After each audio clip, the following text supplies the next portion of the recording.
Good morning friends. पिछले video में बात कर चुके थे दूरी सूत्र पर आधारित दो बिंदुओं के बीच की दूरी, समरेख, त्रिभुज और चतुर्भुज। अब लास्ट है आपका जो पांचवा पॉइंट रह गया था, समदूरस्थ। समदूरस्थ पे बात करते हैं। और समदूरस्थ क्या होता है, नाम में ही लिखा हुआ है, जैसे समदूरस्थ। समदूरस्थ समदूरस्थ का मतलब होता है समान दूरी पर स्थित। यानी समान दूरी यानी दूर, स्थित यानी कि स्थित, समान दूरी पर स्थित एक पॉइंट। कैसे? जैसे कोई P पॉइंट है, वो A और B, ये A है और ये क्या है, B। P पॉइंट A और B से क्या है, समान दूरी पर स्थित है। कौन स्थित है? P पॉइंट किससे स्थित है? A और B से समान दूरी पर स्थित है, इसलिए इसको हम क्या बोल सकते हैं, समदूरस्थ। समदूरस्थ का मतलब समान दूरी। आपके क्वेश्चन आएगा या तो समदूरस्थ लिखा हुआ आएगा, सिद्ध करने का क्वेश्चन भी आ सकता है कि वह बिंदु, ये जो बिंदु है पॉइंट P दे देगा आपको कि P पॉइंट बिंदु A तथा B से समान दूरी पर स्थित है, तो सिद्ध कीजिए कि ये इस प्रकार का समीकरण व्युत्पन्न करते हैं, जो उदाहरण भी दे रखा है आपकी बुक में। अब क्वेश्चन क्या है आपका, क्वेश्चन किस प्रकार से बढ़ता है। जैसे क्वेश्चन आ गया आपके पास में कि एक्स अक्ष पर वह बिंदु ज्ञात कीजिए, जो आपके एग्जाम में क्वेश्चन आ सकता है, बुक में भी क्वेश्चन पड़ेगा समदूरस्थ पे आधारित। एक्स अक्ष पर वह बिंदु ज्ञात कीजिए जो बिंदुओं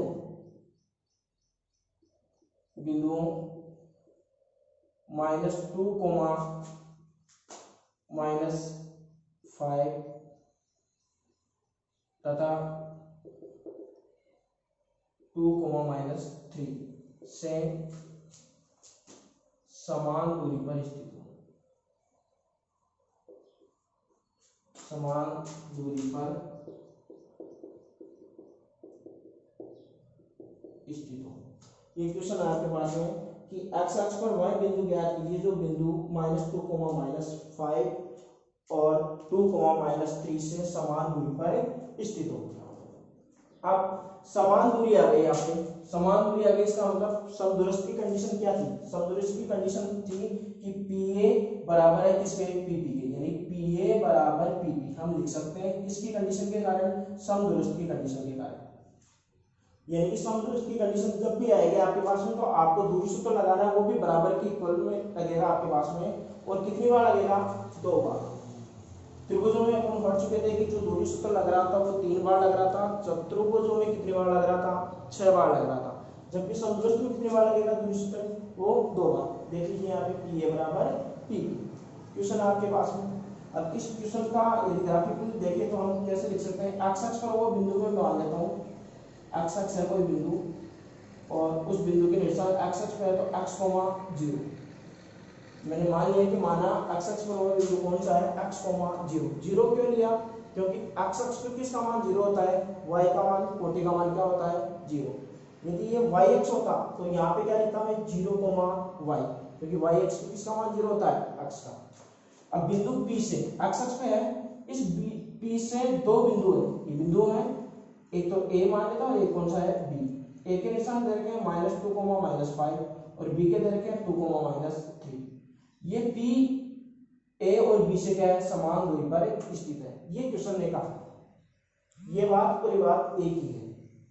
तो आप लोगों को क्या करना है, समान दूरी पर स्थित है, तो इस P पॉइंट के निशान आप लोगों को ज्ञात करना है। कैसे करेंगे इसको, देखो आपके पास में PA बराबर PP, ये आप लोगों को ऑलरेडी दे रखा है, PA बराबर PP, ये आप लोगों को क्या किया है, दिया है। क्यों लिखा है PA बराबर PP? क्योंकि ये दोनों पॉइंट क्या है, समदूरस्थ है। दोनों पॉइंट क्या है, समदूरस्थ है। और PA बराबर PB है, तो दूरी सूत्र आप जानते हो, दूरी सूत्र में क्या आता है, रूट आता है। और दूरी सूत्र में यदि रूट आता है, इसमें भी रूट आएगा, इसमें भी क्या आएगा, रूट आएगा। उस रूट को हटाने के लिए मैं दोनों पक्षों का यहीं पे क्या कर देता हूँ, मैं स्क्वायर कर देता हूँ। तो PA स्क्वायर बराबर क्या हो गया, PP स्क्वायर। इसका मतलब दोनों का रूट हट चुका है। अब सूत्र क्या था, सूत्र आप जानते हो, दूरी सूत्र क्या होता है, आप लोगों ने पहले पढ़ा है, PQ बराबर रूट x2 x1 का whole square plus y2 y1 का whole square.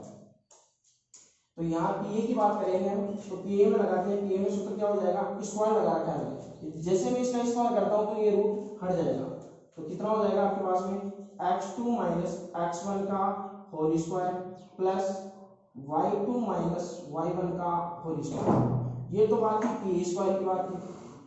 P B square की बात करेंगे तो थोड़ा कैपिटल में लिख देंगे क्योंकि दोनों में अंतर करने के लिए, तो x2 माइनस x1 का whole square plus y2 minus y1 का होल स्क्वायर। ये कैपिटल में लिख दिए और ये स्मॉल में लिख दिए, ये पी ए है और ये क्या है पी बी। अब बात करेंगे तो पी ए के अकॉर्डिंग बात करते हैं, तो पी ए में बात करेंगे तो ये x1 y1 और ये x2 y2, तो x2 कितना हो गया आपके पास में, पी ए में बात करते हैं तो x2 हो गया आपके पास में माइनस के 2 माइनस x1 कितना है x का होल स्क्वायर, y2 कितना है माइनस के 5 माइनस y1 कितना है 0 का होल स्क्वायर। x2 देखिए पीबी में बात करेंगे हम, यहाँ ये रेखाखंड पीबी चल रहा है, तो पीबी में बात करें तो पीबी में x2 कितना हो जाएगा 2 माइनस x1 x का होल स्क्वायर प्लस y2 कितना है माइनस 3 माइनस y1 कितना है 0 का होल स्क्वायर। अब देखिए यहाँ पे माइनस 2 और माइनस x का होल स्क्वायर। अब आप लोगों ने पढ़ा है कि सर a प्लस बी का होल स्क्वायर पढ़ा है हमने और a माइनस बी का होल स्क्वायर पढ़ा है, लेकिन ये सूत्र कौन सा आ गया माइनस a और माइनस बी, यदि ऐसा आ जाए तो, जबकि ये दोनों सेम ही है। कैसे है सेम, देखिए यहां से मैं माइनस कॉमन लेता हूं तो यहाँ क्या बच गया a प्लस बी और ये बड़ा कोष्टक लगा दिया और इसका स्क्वायर, ये और ये दोनों सेम है। यहां से यदि मैं स्क्वायर को हटाता हूं इस कोष्टक से, बड़े कोष्टक से हटाता हूं तो इसको क्या लिख सकता हूं मैं a प्लस बी का होल स्क्वायर। क्यों माइनस से प्लस क्यों हो गया, क्योंकि माइनस माइनस क्या हो गया प्लस, स्क्वायर करते हैं। सेम उसी तरीके का है जैसे माइनस 2 का स्क्वायर करे और वो कितना हो जाए 2 का स्क्वायर हो जाए, सेम रहता है। तो इसका मतलब a प्लस बी का होल स्क्वायर और माइनस a और माइनस बी का होल स्क्वायर दोनों सूत्र सेम ही है। तो यहाँ पे हम बात करेंगे किसके अकॉर्डिंग कि इसको हम क्या लिख सकते हैं 2 प्लस एक्स का होल स्क्वायर, इसके अकॉर्डिंग माइनस 5 का स्क्वायर, ये as it is 2 minus x का स्क्वायर प्लस माइनस 3 का स्क्वायर। अब सूत्र देखिए कौन सा सूत्र लगेगा यहाँ पे, a प्लस बी का होल स्क्वायर क्या होता है, गुणनखंड सूत्र है a प्लस बी का होल स्क्वायर, ये हो जाएगा आपके पास में a square plus 2ab plus b square. लगाइए यहाँ पे a का मान कितना है 2, तो 2 का स्क्वायर कितना हो जाएगा 4 प्लस 2ab, 2 सूत्र में आता है और a का मान कितना है 2, तो 2 इंटू 2 कितना हो गया 4, b का मान कितना है x प्लस b का स्क्वायर कितना हो गया x स्क्वायर प्लस माइनस 5 का स्क्वायर कितना हो गया प्लस के 25 बराबर ये a माइनस बी। अब a माइनस बी का क्या होता है, a माइनस बी का होल स्क्वायर हो गया a square minus 2ab plus b square.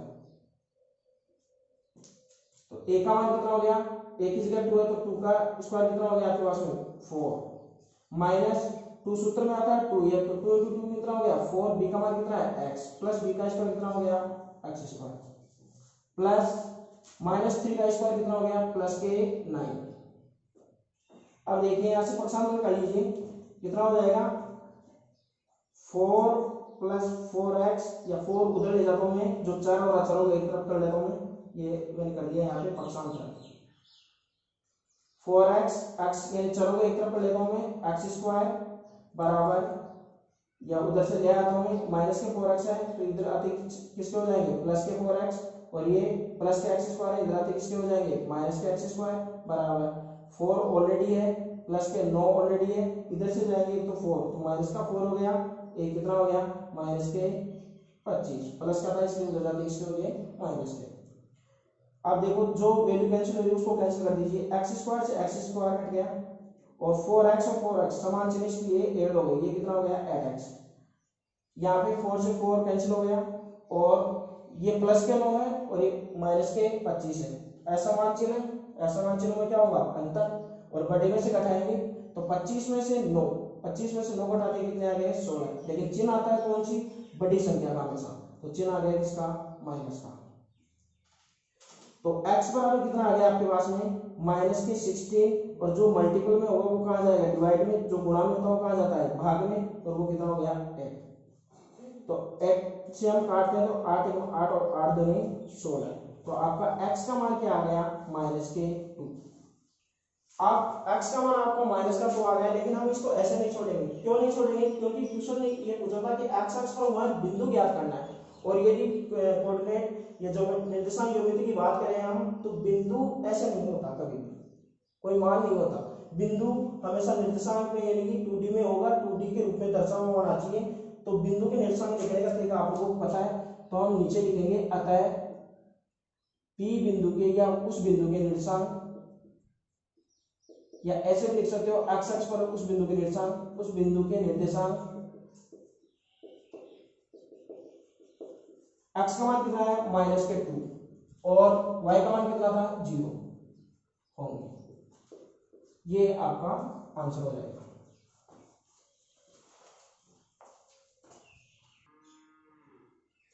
ठीक है, आपके जो दूरी सूत्र था वो कहाँ यूज होता है, 5 चीजें थी, 5 चीजें मैं फिर से रिपीट कर रहा हूँ।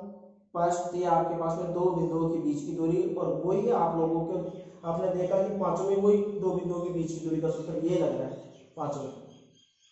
सेकंड था सररेख, थर्ड त्रिभुज, और फोर्थ चतुर्भुज, और फिफ्थ है आपका समद्विभुज। इन पांचों में हम बात कर चुके हैं। एक ही सूत्र था, एक ही सूत्र में यदि आपको मान पुट अप करके सॉल्यूशन तक आप यदि पहुंच जाते हो, पहला ही टॉपिक यानी कि दो बिंदुओं के बीच की दूरी आपको निकालना आ जाता है, तो पांचों में आपको कोई दिक्कत नहीं होगी। बस उनकी जो प्रॉपर्टीज थी, उनकी जो विशेषताएं थी, वो आप लोगों को ध्यान रखनी होगी कि त्रिभुज में समबाहु त्रिभुज है तो क्या करना होगा, समद्विबाहु है तो क्या करना होगा, समद्विबाहु के लिए 2 बराबर होना चाहिए, समबाहु के लिए तीनों बराबर होनी चाहिए। समकोण के लिए क्या होना चाहिए, समकोण जैसे हम सिद्ध करेंगे तो बड़ी भुजा का वर्ग शेष दो भुजाओं के वर्गों के योग के बराबर होना चाहिए, तो वो समकोण त्रिभुज हो जाएगा। त्रिभुज बनेगा नहीं बनेगा इसकी कंडीशन भी हम बता चुके हैं। बात करते हैं हम दूरी सूत्र में, तो एक बार दूरी लगता है। सररेख में अपन बात कर रहे थे 3 बार दूरी सूत्र लगा रहे थे सररेख में, और त्रिभुजों में भी कितनी बार लगा रहे थे हम, 3 बार।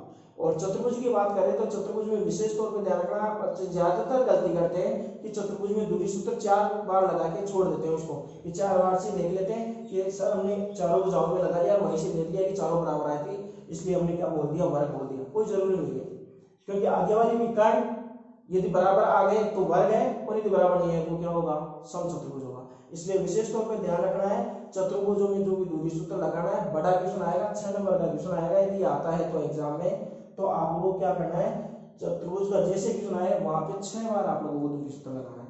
समद्विभुज में पता है कि पीए बराबर क्या होता है, पीबी, इसका मतलब 2 बार आपके दूरी सूत्र लगेगा। यहाँ तक दूरी सूत्र से संबंधित सारी बातें हो चुकी है। अब हम नेक्स्ट वीडियो में बात करेंगे विभाजन। 2 तरीके के विभाजन होते हैं, कोई भी दो बिंदुओं को यदि कोई पॉइंट विभाजित करता है तो या तो क्या करता है वो अंतःविभाजित या बाह्य विभाजित, वो बात हम नेक्स्ट वीडियो में करेंगे।